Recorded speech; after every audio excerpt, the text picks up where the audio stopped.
Hi everyone, welcome back to Study with Me Blogs. Okay, वैसे तो suffering from cold,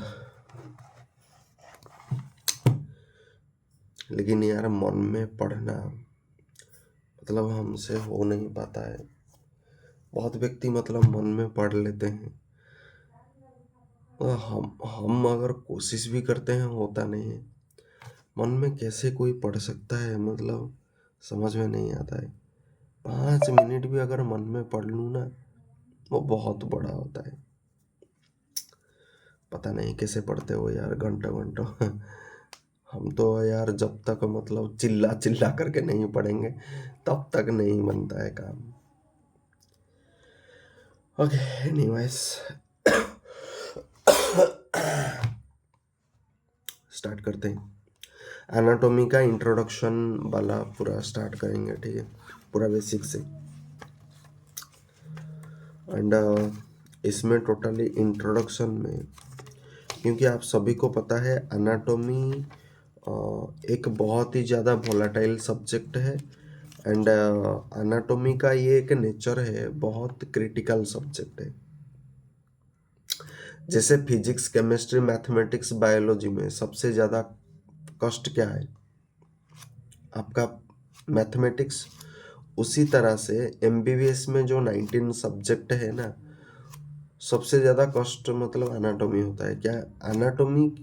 anatomy इसीलिए कष्ट है, एक तो एनाटॉमी का वर्ड को कई बार आप प्रोनाउंसिएशन कर लो, वो बहुत बड़ी बात होती है।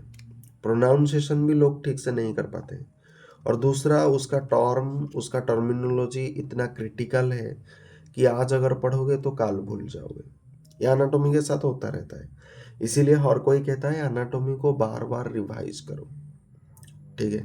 एंड जो चीज़ पढ़ोगे उसको सीधा प्रैक्टिकल करोगे, क्योंकि जब तक आप प्रैक्टिकल नहीं करोगे तब तक आप एनाटॉमी को समझ नहीं पाओगे। एनाटॉमी का फंडा सिंपल है, ठीक।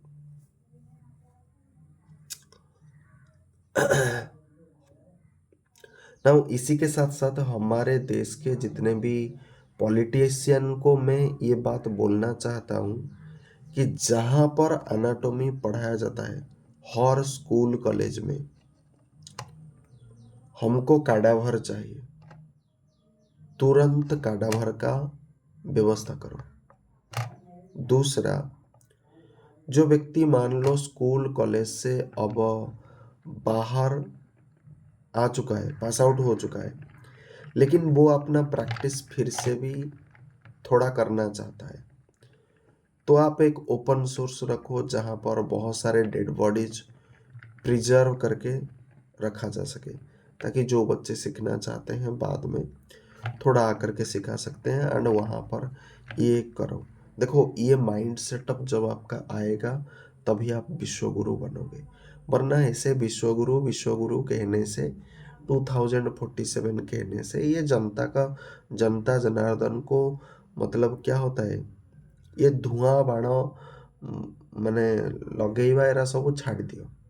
ଏସବୁ ରିଅଲି ଏକ୍ଜିଷ୍ଟ କରେନି, ଠିକ୍ ଅଛି। If you want to be a superpower, then think like a superpower. That's the only way. ଶସ୍ତାରେ ହେଇଯିବ, ଶସ୍ତାରେ କରିଦେବେ, ଏସବୁ ଚିପ୍ ଆଇଡ଼ିଆ ଧରିକିରି ବୁଲନି, ଠିକ୍ है। ଆଉ ଖାସ୍ କରିକିରି ଗୋଟେ ଜିନିଷ ପୁରା ଚେଞ୍ଜ କରିଦିଅ।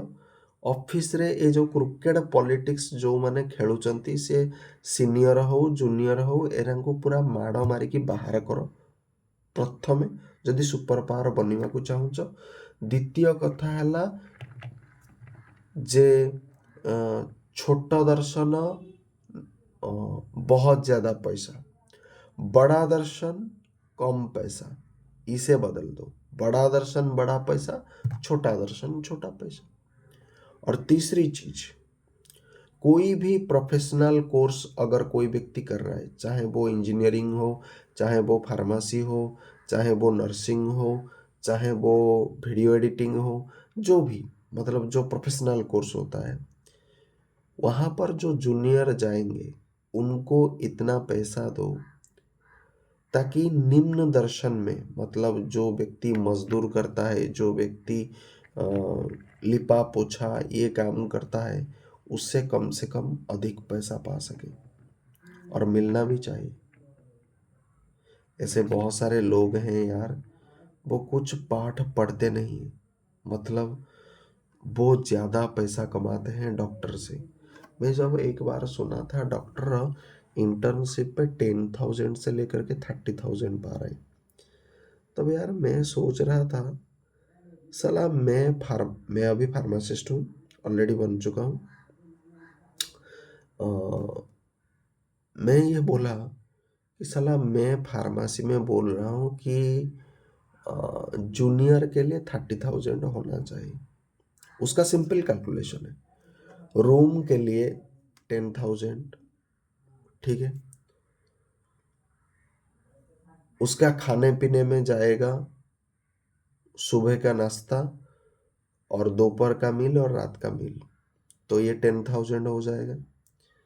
बाकी वो जहाँ जाना आना करेगा, कोई बाइक से जाएगा तो 3-5 हज़ार तो खर्च वहाँ पर जाएगा पेट्रोल से, और उसका स्वास्थ्य खर्च में बचा क्या है, 5,000। 30,000 अगर आप किसी को दोगे फिर भी वो पर्याप्त नहीं।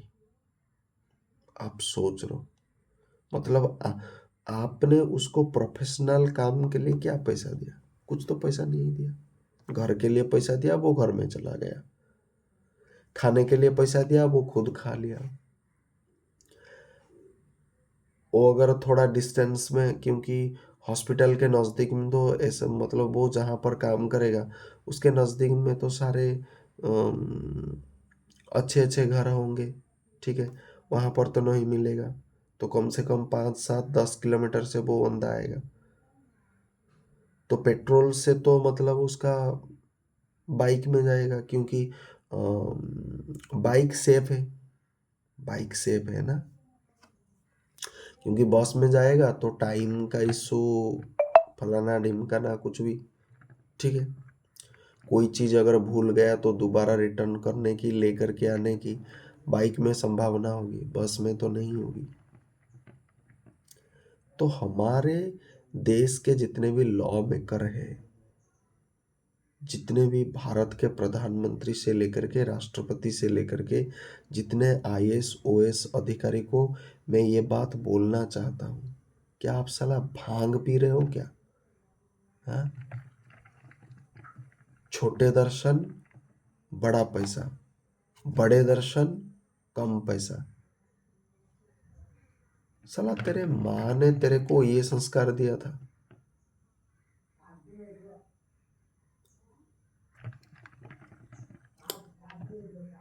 यार तुमको साला लज्जा कैसे नहीं आती है, मैं ये सोच रहा हूँ। मुझे मतलब लज्जा आती है। आपने क्या दिया? 10,000 तो चला गया रूम रेंट, 10,000 सीधा जाएगा खाने में, 3 वक्त का खाएगा। बाद में अगर कोई भूख आएगा खाएगा कि नहीं खाएगा, थोड़ा भल मंद वो चीज़ होता है। 10,000 खाने का गया, 20,000 खत्म साला। और 10,000 वो जहाँ से आएगा वो बाइक यूज करेगा, कितना होगा? 25,000 खत्म। बाकी 5,000 जो बचेगा उसमें घर का इलेक्ट्रिक बिल, क्योंकि रूम रेंट अलग है, इलेक्ट्रिक बिल 2-3 हज़ार इलेक्ट्रिक बिल में चला जाएगा।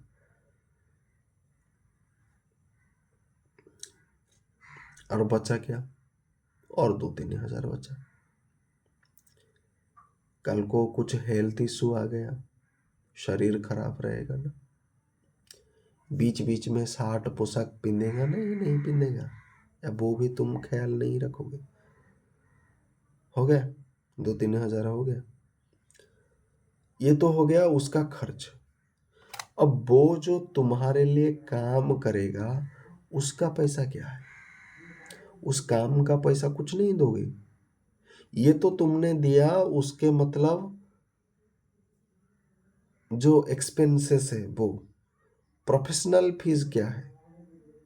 प्रोफेशनल फीस 30,000 नहीं दोगे तो एक जूनियर के लिए पैसा कितना हो जाएगा? 60,000।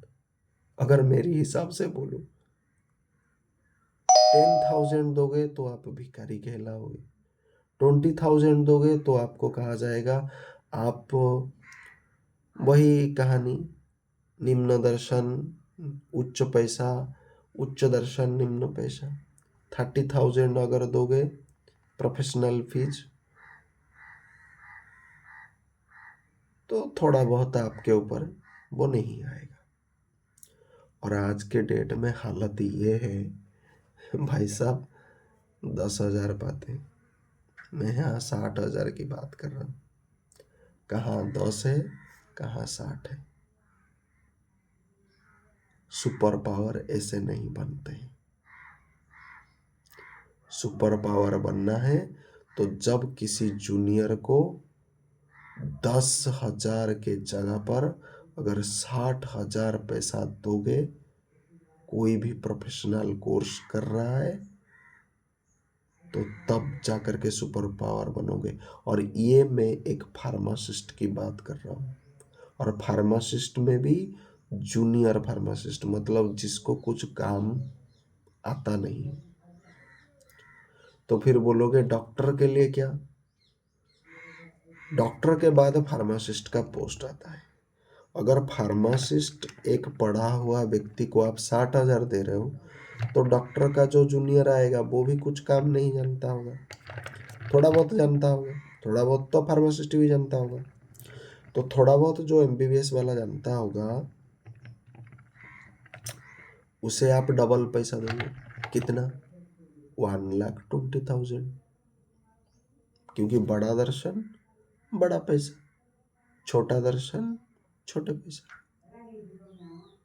जब आप इस टाइप के माइंड सेटअप में चलोगे तभी सुपर पावर कहलाओगे।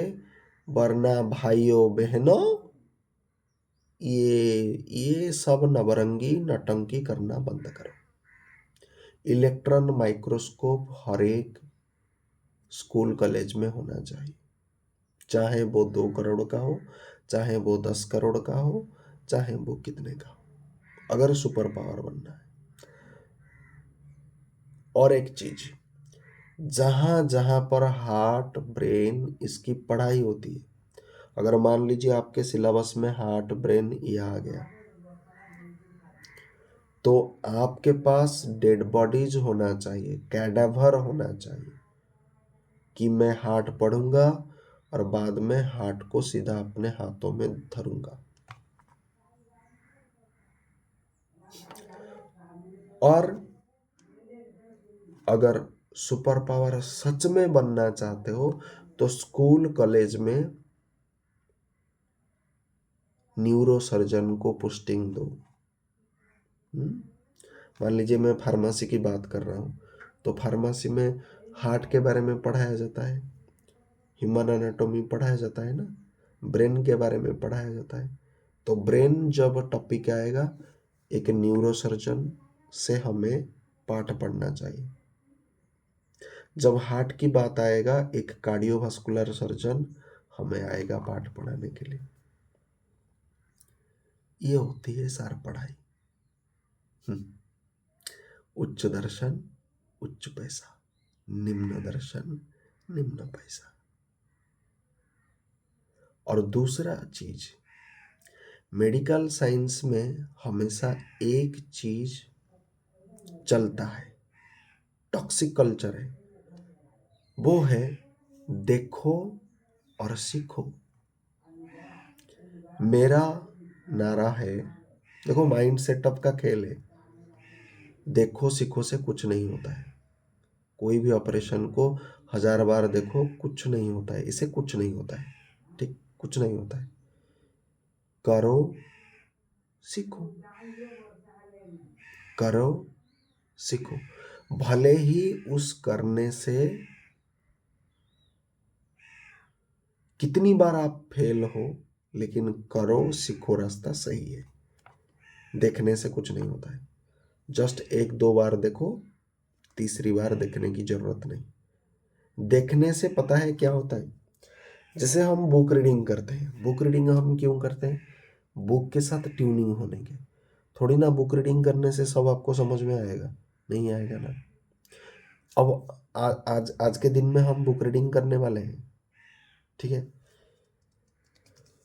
तो कुछ समझ में नहीं आता है बुक रीडिंग करने से, लेकिन हाँ, बुक रीडिंग करने से ट्यूनिंग होता है।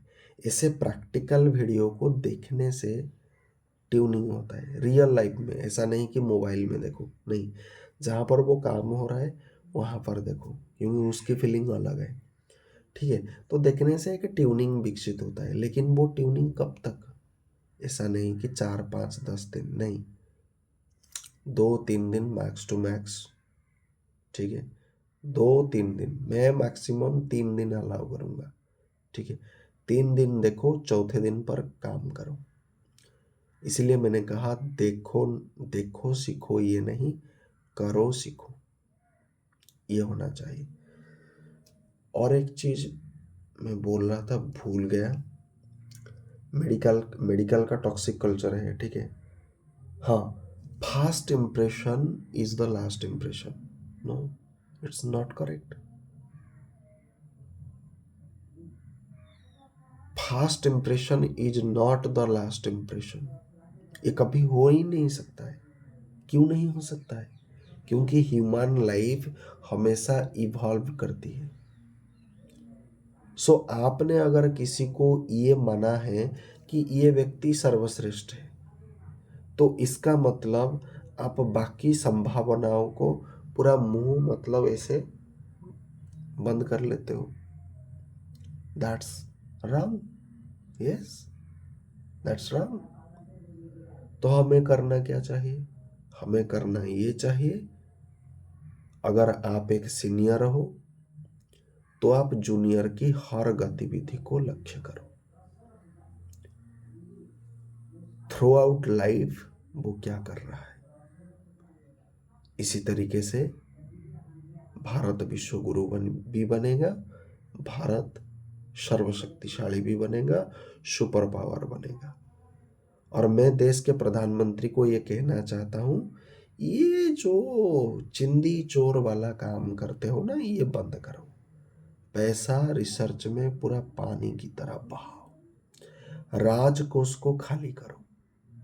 जब आप राजकोष को खाली करोगे तभी जाकर के देश सुपर पावर बनेगा, वरना नहीं बनेगा। पैसा रख करके कोई सुपर पावर नहीं बनता है। पैसे को सही जगह पर खर्च करने से सुपर पावर बना जाता है। पैसा रख करके कुछ नहीं होता है। खटाओ उस पैसा को मार्केट में लगाओ। आप अगर ये चीज में परिवर्तन लाना सच में चाहते हो, अगर सच में आपका इच्छा है कि सुपर पावर बनेंगे, बना देंगे। भारत के युवा पीढ़ी में इतना कौशल है जिस कौशल को अमेरिका पहचानता है।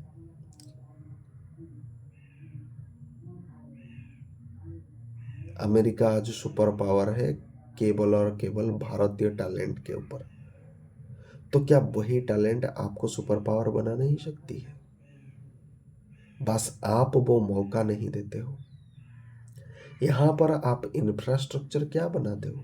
जीएसटी को सिंपलीफाई नहीं करते हो, टैक्स पर टैक्स ला देते हो। कोई भी चीज में सिंपलीफिकेशन के नाम पर कुछ भी नहीं। अब बंदा करेगा तो करेगा क्या? फ्रस्ट्रेशन ही frustration, official work, paper work, इतने सारे ताम झाम, बहुत है, कचरा है। हॉस्पिटल में साला इतना मतलब रिकॉर्ड और टेकॉर्ड, ये मतलब क्यों? हर चीज को सिंपलीफिकेशन की ओर ले जाओ, ठीक है। आज का मोटिव था बुक रीडिंग, लेकिन साला ससुरा आज दूसरे डायमेंशन में चले गए। और 19 मिनट 20 मिनट भाई लॉस हुआ है।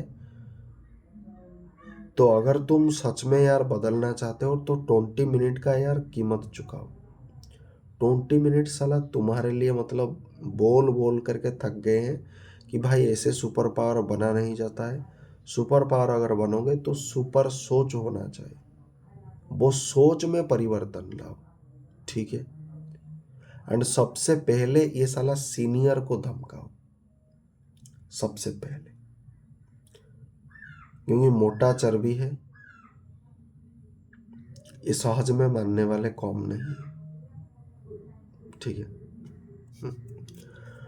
ओके, स्टार्ट करते हैं book reading.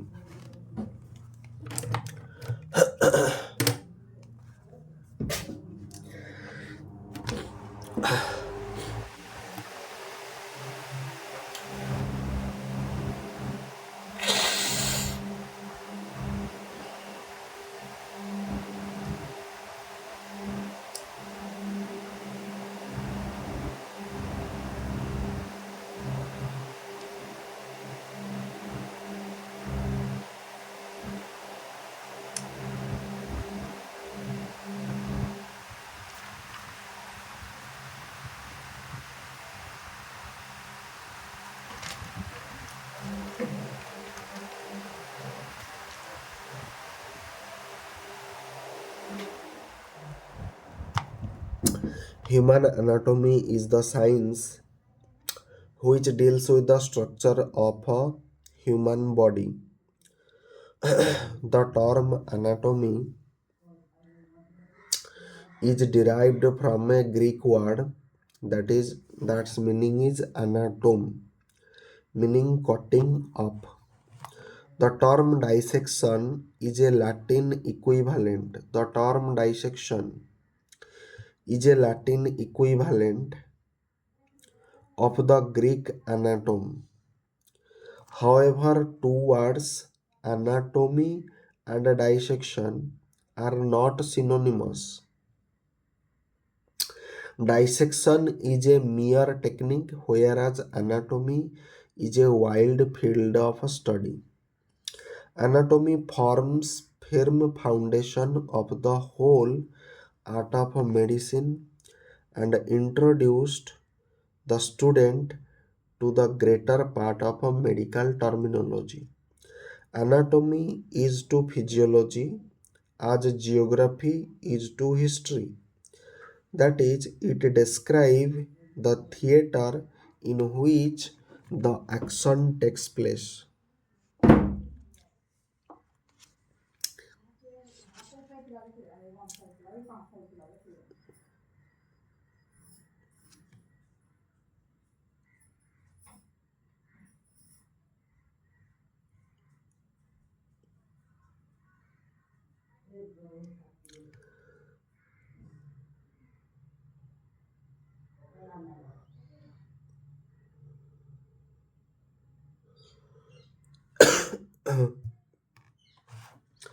Subdivision of anatomy.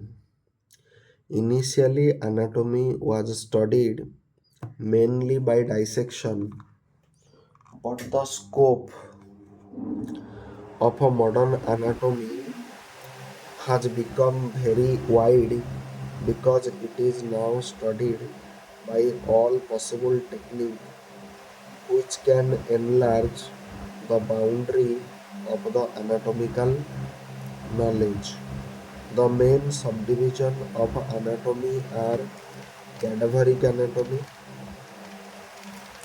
It is studied on preserved dead bodies, मतलब एम्बाल्म मतलब शव ଯେତେବେଳେ ସଢ଼ିଯାଏ ସେଟାକୁ ସଂରକ୍ଷଣ କରିବା ପାଇଁ ଆମର ଗୋଟେ କ'ଣ ଥାଏ ତ ଏଟା ମନେ ପଡ଼ୁନି,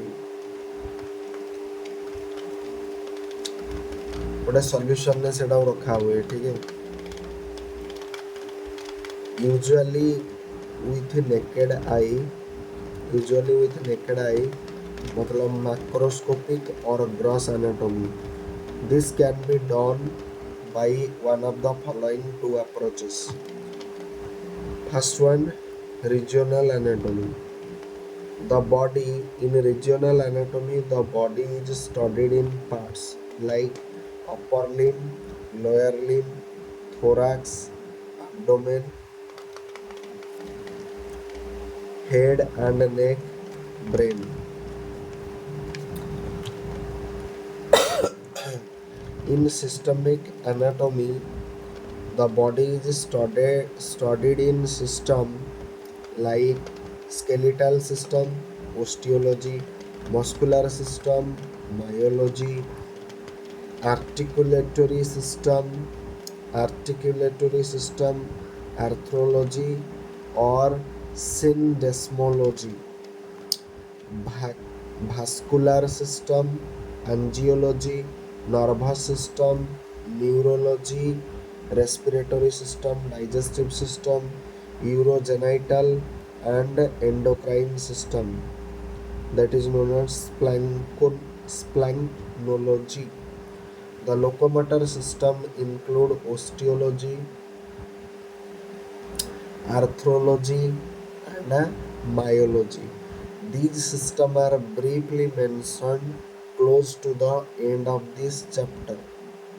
Living anatomy is studied by inspection, palpation, perquisition, auscultation, endoscopy, bronchoscopy, gastroscopy, radiography, electromyography, embryology, इसे बोला जाता है developmental anatomy, is the study of a pre natal development changes in an individual. The developmental history is called ontogeny. ontogeny.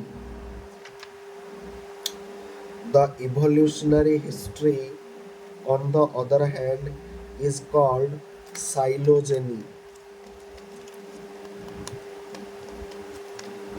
देखो दो चीज है, palpation है, palpation माने कौन, धरिनिया तमर वर्तमान मापिब पल्स रेट कैसे मापा जाए, एमिति करिकरी मापा जाए.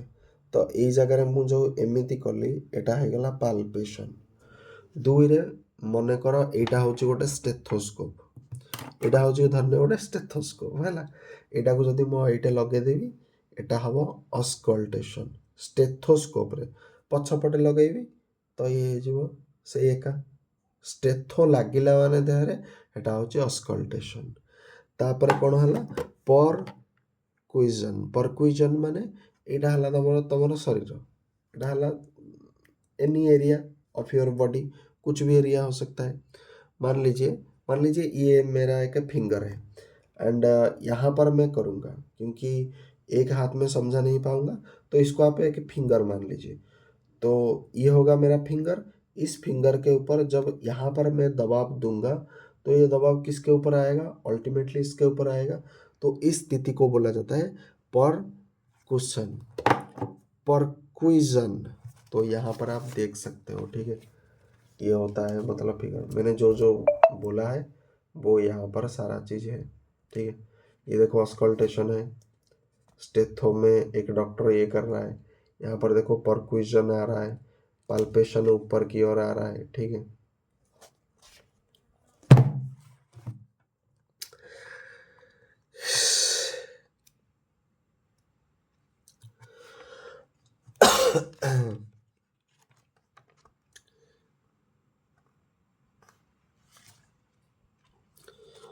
ये हो गया थर्ड नंबर पर एम्ब्रियोलॉजी. ओके, फोर्थ नंबर पर आता है हिस्टोलॉजी, माइक्रोस्कोपिक एनाटॉमी. हिस्टोलॉजी मतलब microscopic anatomy is the study of a structure with the aid of a microscope. जाहिर सी बात है.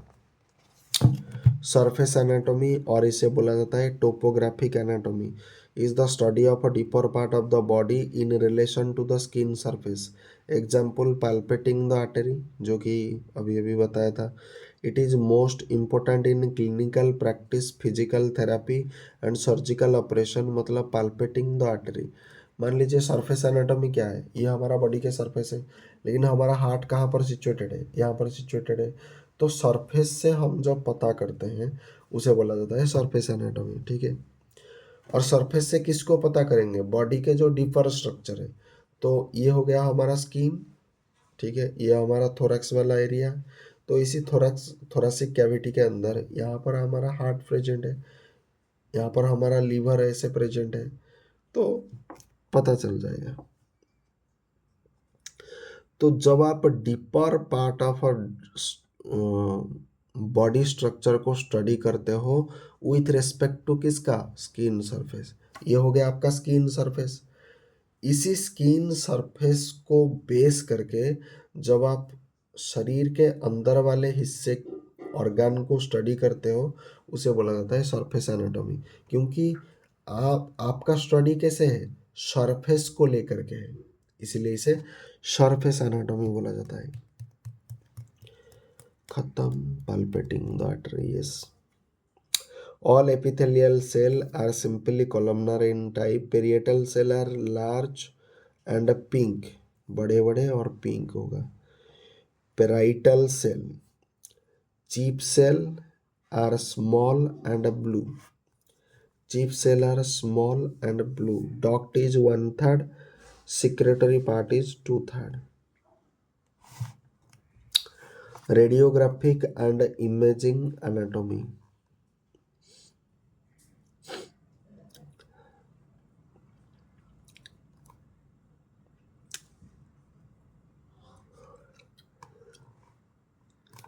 Radiographic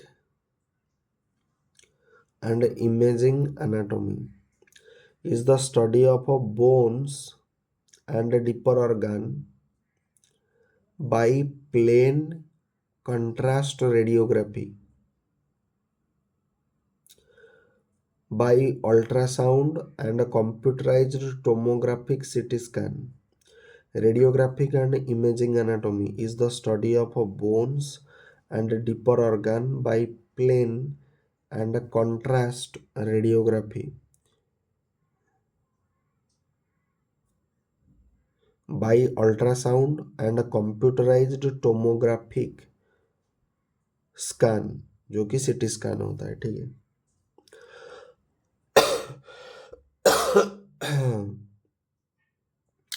comparative anatomy.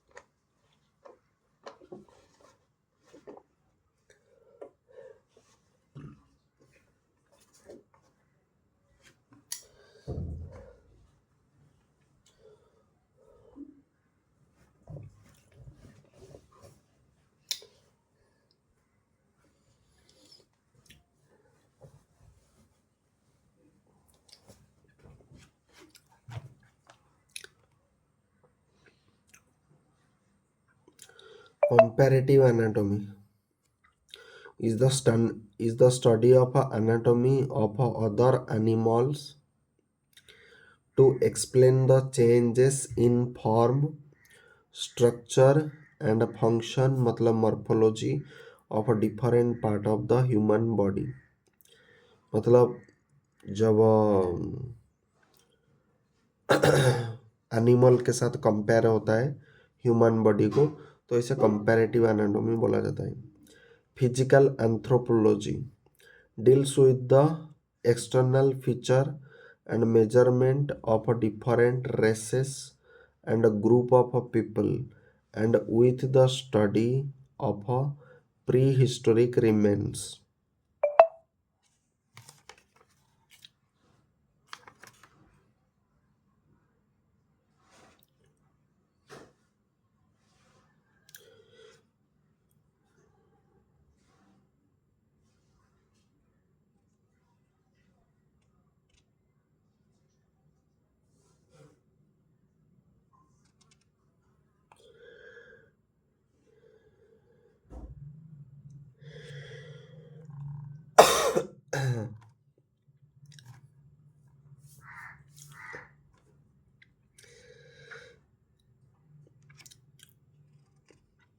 Applied anatomy Clinical anatomy deals with the application of anatomical knowledge to medical and surgical practice. Applied anatomy का मतलब होता है clinical anatomy deals with the application of anatomical knowledge to the medical and surgical practice. ठीक है जी. Experimental anatomy is the study of a factor which influence and determine the form, structure, and function of a different part of the body. Genetics deals with the study of information present in the chromosomes. Now history of anatomy को हम skip मार रहे हैं, जो हमारे लिए इतना ज़रूरी नहीं, उसे हम पढ़ेंगे नहीं. ठीक है. एनाटॉमिकल नोमेनक्लेचर को थोड़ा स्किप मारते हैं. एनाटॉमिकल टर्मिनोलॉजी से स्टार्ट करते हैं. ठीक है. Various position, planes and term in relation to various region and movement are described.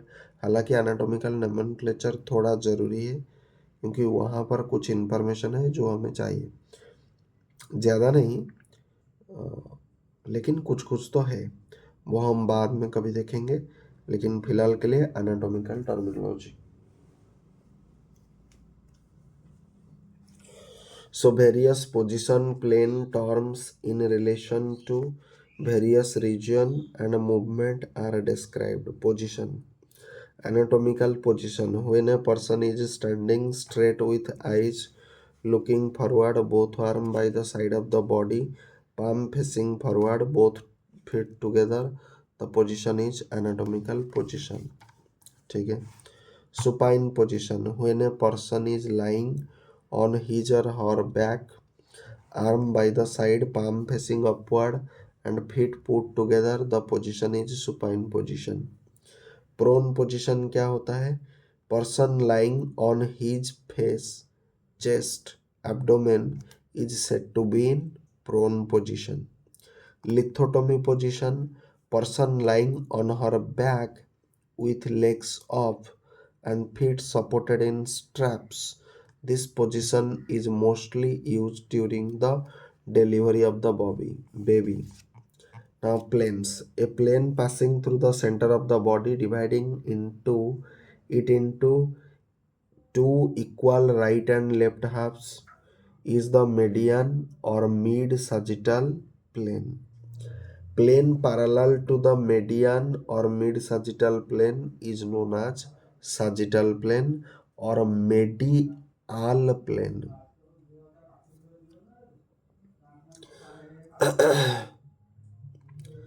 A plane at the right angle to the sagittal or median plane which divides the body into anterior and posterior half is called as coronal plane. आगे और पीछे की ओर जो divide करता है.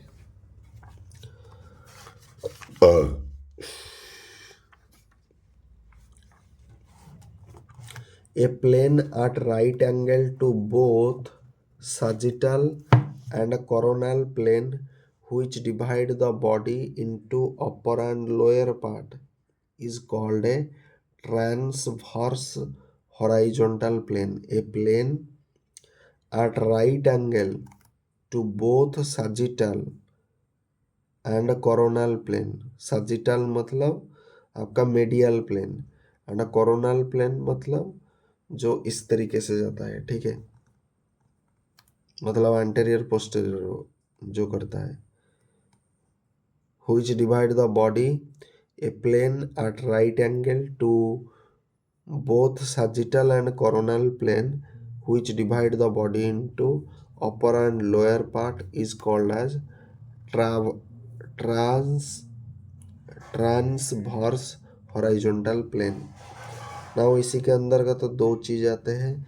एक होता है oblique plane. Any plane other than coronal, transverse and mid sagittal is called as oblique plane.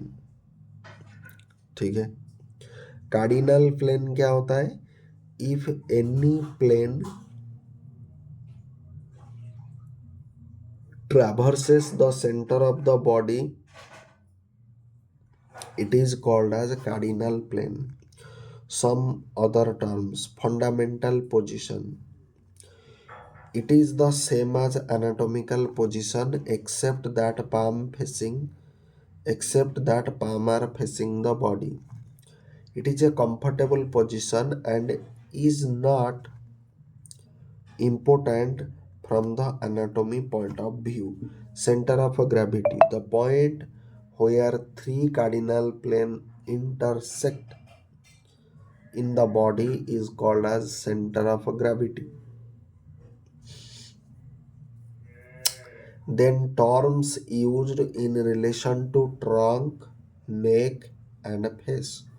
Ventral और इसे बोला जाता है anterior भा is the front of the trunk, neck, face. Dorsal or posterior DP is the back of the trunk, neck and face.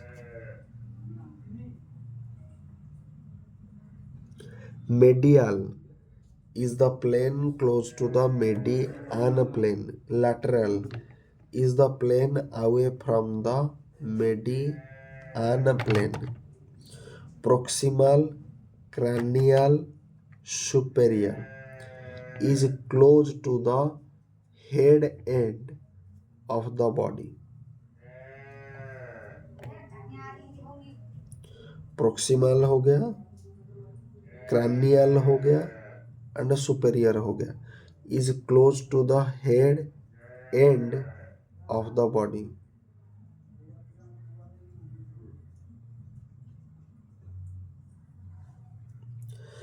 Then distal हो गया, caudal or inferior is close to the lower end of the trunk. Superficial is close to the skin or towards the surface of the body. Deep is away from the skin or away from the surface of the body. Ipsilateral मतलब is on the same side of the body as another structure.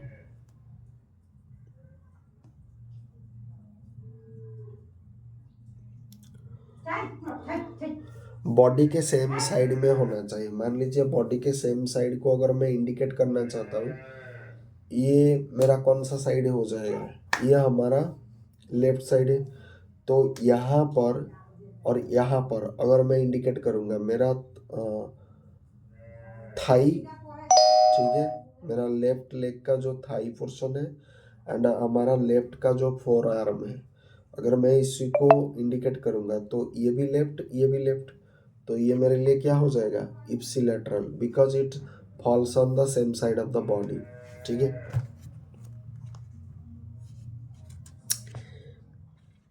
Contralateral is in the opposite side of the body from another structure. Contralateral.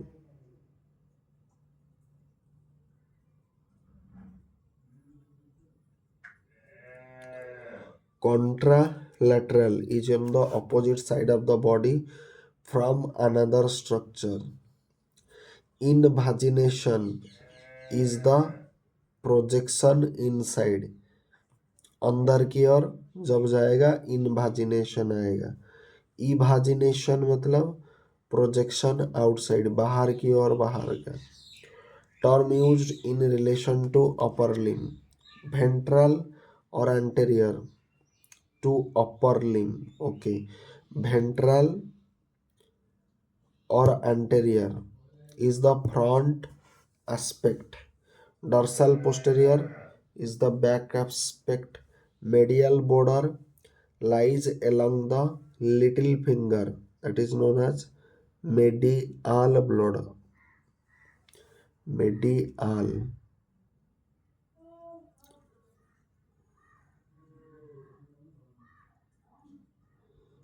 Medial border. Lateral border follows the thumb. Lateral border of the forearm and arm, that is known as lateral border.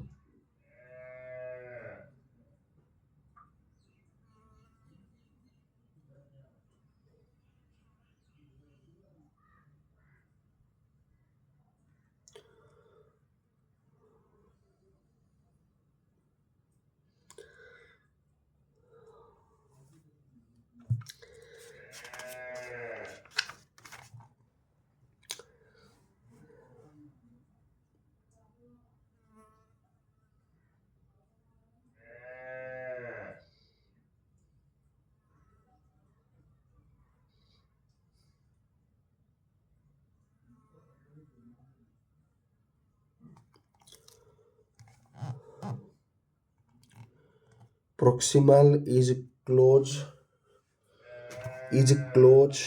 to root of limb while distal is away from the root. Proximal is close to root of limb. limb मतलब आपका हाथ भी हो सकता है, आपका पैर भी हो सकता है, मतलब समझ रहे हो? तो वो जहाँ से मतलब निकला है वो हो जाएगा proximal. Proximal is close to the root of limb while distal is away from the root. Palmar aspect in the front of the palm.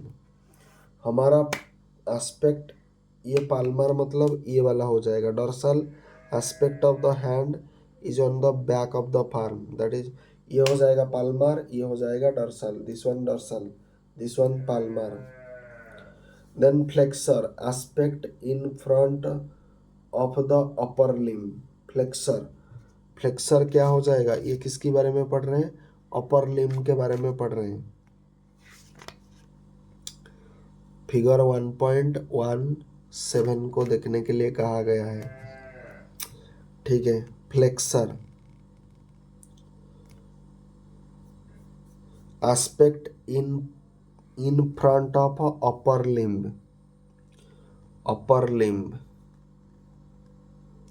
Root of limb, proximal, dorsal, extensor, posterior surface, एक ही बात.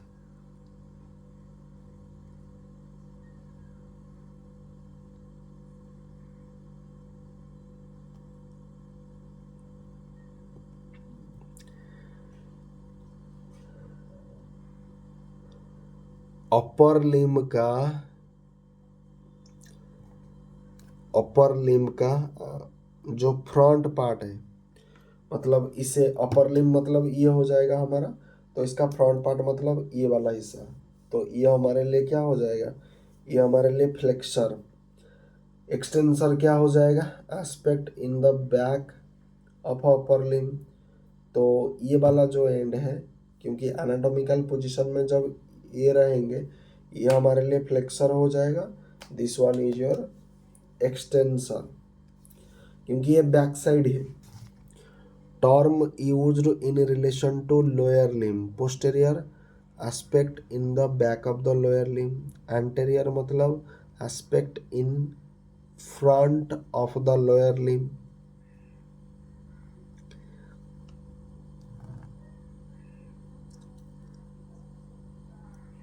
medial border lies along the big toe or hallux, medial border of the leg and thigh.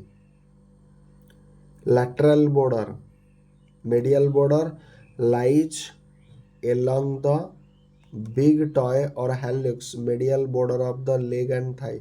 Figure 1.16. 1.16. ये क्या बोल रहा था? Medial border है, medial border lower limb lies along the big toy और hallux, medial border of leg and thigh. This one medial border, this is lateral border.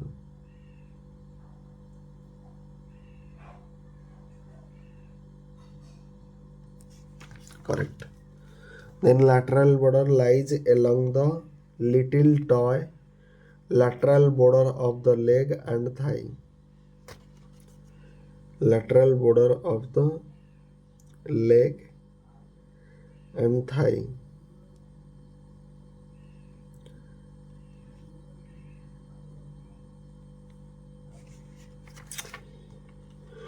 उसके बाद flexor aspect in the back of the lower limb.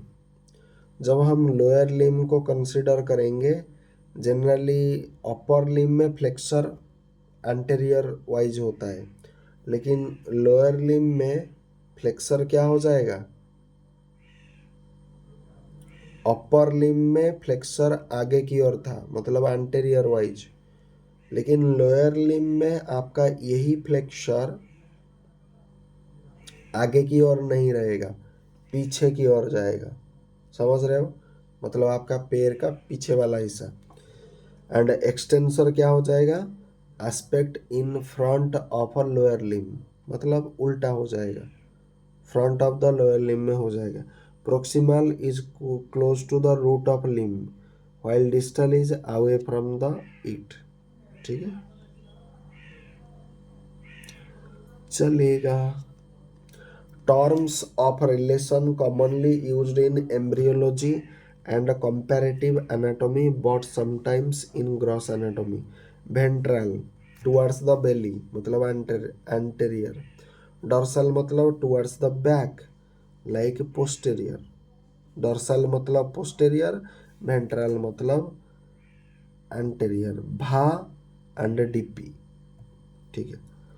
Cranial or rostral towards the head like superior। caudal मतलब towards the tail नीचे की ओर, जो कि inferior होता है। ऊपर superior, नीचे होता है inferior। caudal caudal का मतलब होता है towards the tail, जो कि आपका inferior भी होता है। term related to the body movement। So next book reading session में term related to the body movement 17 page तक आज हमने पढ़ लिया। इसमें टोटली कितना होता है? इंट्रोडक्शन में सिर्फ आपका कितना जाएगा? इंट्रोडक्शन में 45 पेजेस होते हैं। 45 पेजेस से आज हमने 17 पेज का आधा ख़त्म कर दिया। नाउ नेक्स्ट बुक रीडिंग में हम terms related to body movement से स्टार्ट करेंगे।